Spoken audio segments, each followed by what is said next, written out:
വെള്ളക്കെട്ട് രൂക്ഷമായതോടെ കാൽനടയാത്ര പോലും ദുഷ്കരമായ ഒരു പ്രദേശവാസിയെ പരിചയപ്പെടാം.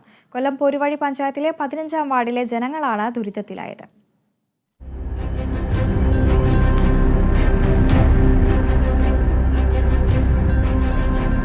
ചാണായിക്കുന്നം ക്ഷേത്രത്തിന് സമീപത്തെ താമസക്കാർക്കാണ് ഈ ദുർഗതി.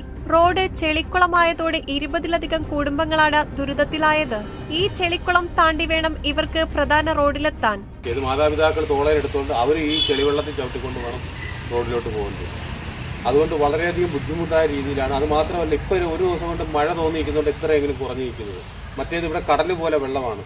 ഒരു മനുഷ്യന് അങ്ങോട്ടോ ഇങ്ങോട്ടോ പോകാനോ വരാനോ ഭയങ്കരമായ ബുദ്ധിമുട്ടാണ്. ഇത് പഞ്ചായത്ത് അധികൃതർ അതല്ലെങ്കിൽ ഇതിന്റെ ഉത്തരവാദിത്തപ്പെട്ട ആരെങ്കിലും വന്ന് ഇതെന്താന്ന് വെച്ചാൽ ഇതിനൊരു പരിഹാരം കണ്ടെത്തി. ഇതിപ്പോൾ ഡെങ്കിപ്പനി പകർന്നു കിടക്കുന്ന വീട്ടുകാരൊക്കെ വന്ന് പഞ്ചായത്തിൽ നിന്ന് കവറും പ്ലാസ്റ്റിക്കും മറ്റ് മാലിന്യങ്ങളൊക്കെ മാറ്റണമെന്ന് വിചാരിച്ചു കഴിഞ്ഞാൽ ഇതിവിടെ കിടക്കുന്നപ്പം അത് മാറ്റാനൊക്കെ ഇത് ശ്രദ്ധിക്കാനൊക്കെ. റോഡ് ചെളിക്കുളമായതോടെ വിദ്യാർത്ഥികൾക്ക് സ്കൂളിൽ പോലും പോകാൻ കഴിയാത്ത അവസ്ഥയാണ്. റോഡിന്റെ അവസ്ഥ ചൂണ്ടിക്കാണിച്ച് നാട്ടുകാർ പഞ്ചായത്തിൽ പരാതി നൽകിയതോടെ സമീപത്തെ ഓടയിൽ നിന്ന് മണ്ണെടുത്ത് വെള്ളക്കെട്ട് നികത്താൻ ശ്രമിച്ചിരുന്നു. ഇത് സ്ഥിതി ഗുരുതരമാക്കി.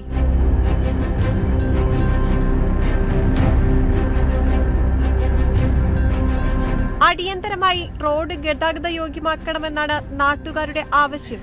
കേരള വിഷൻ ന്യൂസ്, കൊല്ലം. യാത്രയെ ഇഷ്ടപ്പെടുന്ന ഇന്ത്യക്കാർക്ക് പുറം രാജ്യത്തേക്കുള്ള യാത്രകളിൽ പലപ്പോഴും വില്ലനാകും